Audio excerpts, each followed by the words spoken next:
আসসালামু আলাইকুম, quality IT solution থেকে সবাইকে স্বাগত। আজকে আমাদের কাছে একটা ল্যাপটপ আসছে আসুসের ভিভোবুক। এই ল্যাপটপটার মডেল হচ্ছে আসুস ভিভোবুক X415 JAB। এটা 10 জেনের কোরে 3 প্রসেসর একটা ল্যাপটপ। পারফরমেন্সটা খুবই ভালো। এটাতে প্রবলেম হচ্ছে, চার্জারটা চার্জ হচ্ছে না। আমরা কাস্টমার থেকে চার্জার নিয়ে আসছিলাম। দেখি কাস্টমার চার্জারটা আমরা প্লাগ ইন করে দেখি।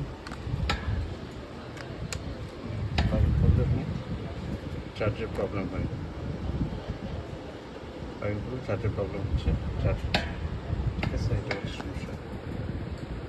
No charging.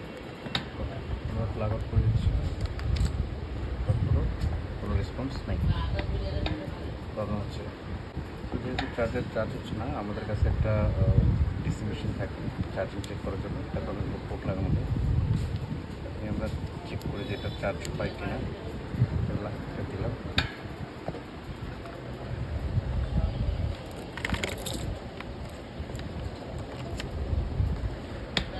দিলাম, এটা এখন চার্জ হচ্ছে, প্রপারলি চার্জ হচ্ছে।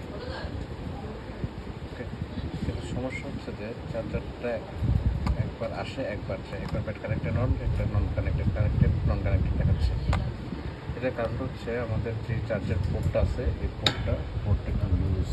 আমার কাস্টমাররা বলছিল যে চার্জার পোর্টটা লুজের কারণে এমন প্রবলেম দিতে পারে কিনা, বাট আমি কাস্টমারকে অ্যাভয়েড করছি। আমি জানি এরকম সমস্যা হয় না। আসলে প্রতি 1000 ল্যাপটপে একটা এই ধরনের প্রবলেম হয় না বললেই চলে, ঠিক আছে। যার ফলে কাস্টমারের এই বিষয়টাকে আমরা স্কিপ করে গেছি। তো আজকে আমরা এই প্রবলেমটা সর্ট আউট করবো। চার্জার পিনটা লুজ, সেটা আমরা টাইট করে দিব, এবং হচ্ছে এই যে চার্জারটা যে চার্জ হচ্ছে না, এই চার্জারটা কি ঠিক আছে না ঠিক নেই সেটা চেক করে আমরা এটা সর্ট আউট করবো।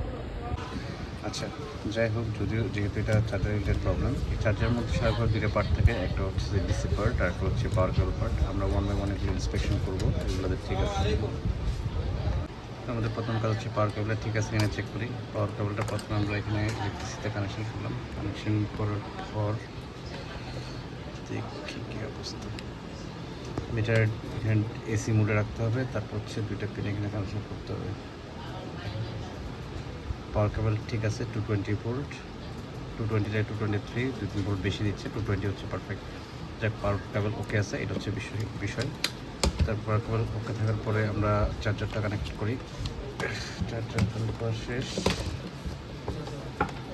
একটু কাস্টমারের চার্জারটা চেক করে দেখলাম এটাতে চার্জ হচ্ছে কিনা। তারপর আমরা একটা নতুন পাওয়ার সাপ্লাই নিলাম। এটা হচ্ছে আসুসের 45 ওয়াটের একটা চার্জার।